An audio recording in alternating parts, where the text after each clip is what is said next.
யா அல்லாஹ், இந்த நோன்பு திறக்கின்ற புனிதமான வேளையிலே நீ துஆக்களை அங்கீகரிக்கின்றாய் ரஹ்மானே. எங்களுடைய சிறிய பாவங்கள் চেন্নাইয়ে পবিত্র রমজান মাস উপলক্ষে এক বিশাল ইফতার পার্টির আয়োজন করেন দক্ষিণী সুপারস্টার ও রাজনীতিবিদ থালাপতি বিজয়। করিমুল করিম, সুবহানাল্লাহি রাব্বিল আরশিল আযীম, আলহামদুলিল্লাহি রাব্বিল আলামিন।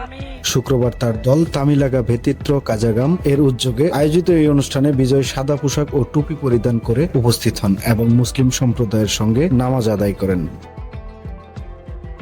பெரிய பாவங்கள், மறைமுகமாக செய்த பாவங்கள் বহিরঙ্গমা। জানা যায় থালাপতি বিজয় এদিন পুরো দিন রোজা রেখেছিলেন এবং ইসলামী রীতি অনুযায়ী ইফতার ও নামাজে অংশগ্রহণ করেন।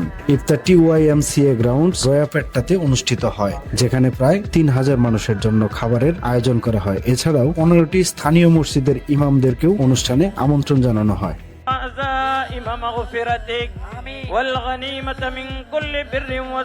এদিকে বিজয়ের এই মানবিক উদ্যোগের ছবি ও ভিডিও ইতিমধ্যে সামাজিক যোগাযোগ মাধ্যমে ভাইরাল হয়েছে। রাজনৈতিক ক্যারিয়ার শুরুর পর এ ধরনের জনসম্পৃক্ত কার্যক্রম তার নতুন ভূমিকারই প্রতিফলন বলে মনে করছেন বিশ্লেষকরা। সময়ের কলম, নিউজ ডেস্ক। பெரும் கருணையும் உடையவனே யா அல்லாஹ்,